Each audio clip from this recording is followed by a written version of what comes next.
The introduction of cheap flights by low-cost budget airlines have brought continental Europe even closer than ever before. It is often possible, for instance, to fly one way to nearby destinations in France, Holland and Germany for under £10. The flight time is less than 1 hour, and boarding the aircraft is almost as easy as stepping onto a bus or a train. If, on the other hand, you wish to take a flight in search of the sunshine, well, this may take just a little longer, but the cost, in some cases, is as cheap today as it was 15 years ago. The Spanish government, in order to persuade us to spend our holidays and our money in their country, have allowed one particular airline to set up 4 bases in the Canary Islands: Lanzarote, Fuerteventura, Gran Canaria and Tenerife. In return, the airline have guaranteed to fly in over 4.5 million tourists each year. Ryanair now fly to the Canaries from 35 different airports throughout Europe. 12 of those are in the UK. Tenerife is the largest island and the most popular destination in the Canaries. It hosts over 10 million tourists each year, so you might be thinking, where do all these millions of people go once they arrive here? The south of the island is the most popular location, and that's because of the weather. Even in the winter months, you can almost certainly expect to be able to change into your beachwear and laze around in the warm sunshine. If sunbathing doesn't appeal to you, then there are many other things to do. A very popular place to visit is Loro Park. Loro is the Spanish word for parrot, and when the park first opened in 1972, parrots were the main attraction. Since then, over 40 million visitors have passed through the turnstiles, and the park has expanded to include, in addition, a large collection of fish and various other animals. The grillers here, although they are safely housed behind thick plate glass windows, seem quite happy with their enclosed environment, and I'm sure that they find us equally as amusing as we find them.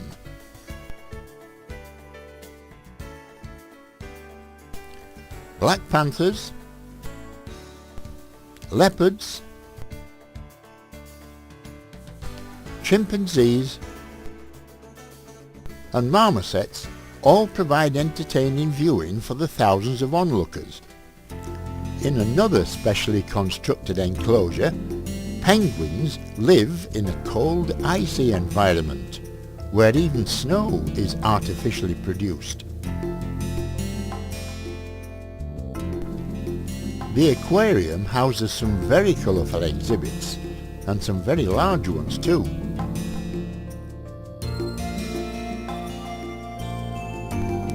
Here are a shoal of stingrays, and passing above me is the ocean's most feared predator, the shark.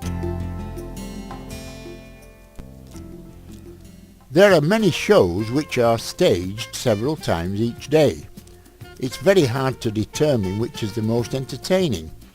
Here, the sea lions are showing off their skills, though it would be fair to give some credit at least to the skill of the trainers, who must have spent hours teaching and choreographing the routines.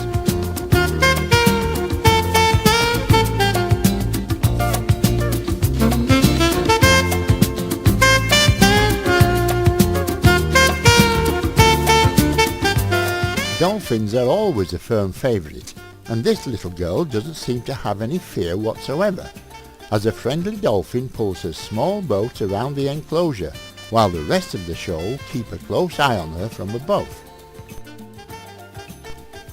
Thank you, and just a quick kiss before I go.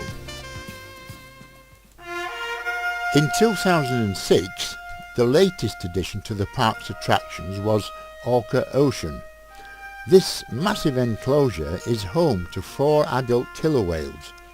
It seems rather unfair to call them killer whales, as they appear to be very lovable and placid animals. So, for that reason, I will call them orcas. The average weight of an orca is about 5 tons. A fully grown male can weigh more than 8 tons. They each consume approximately 200 pounds of fish per day. I'm pleased that I don't do the shopping. On the 15th of October 2010, one of the females here gave birth to this baby orca, the first ever to be bred in captivity in Spain.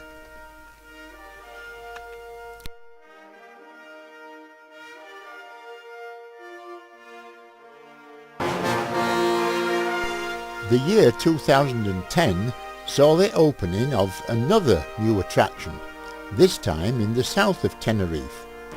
It was built by the owners of Loro Park and it's called Siam Park. This is entirely different from its older sister, and instead of displaying and housing animals and birds, it is in fact Europe's largest water park. So it's time to change into our swimming costumes and let's have some fun. Some of the rides here are much too scary for young children, but this lazy river is ideal for the kids, and even grandma and granddad too. Other features are a little more adventurous.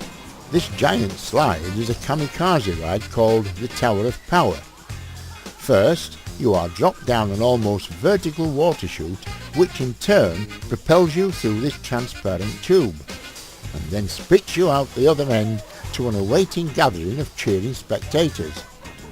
The scariest part of this ride is the waiting at the top. Once you are launched, the whole sequence only takes about 6 seconds, so you barely have time to think about it. If you have ever wondered what it might be like to be swept away by a tsunami, well, here, this giant wave simulator allows you to experience the devastating power of water, without the dangers that often accompany it.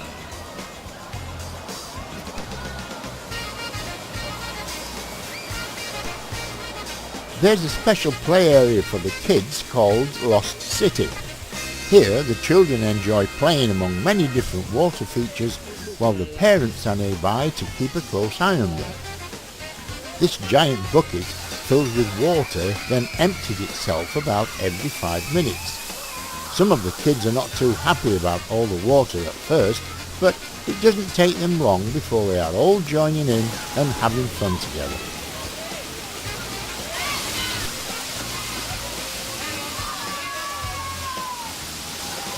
In order to take advantage of all the water features and facilities here at Siam Park, you really must spend a full day here, which during the summer months would be from opening time at 9 in the morning to closing time at 6 in the evening. And every hour is filled with fun and thrill.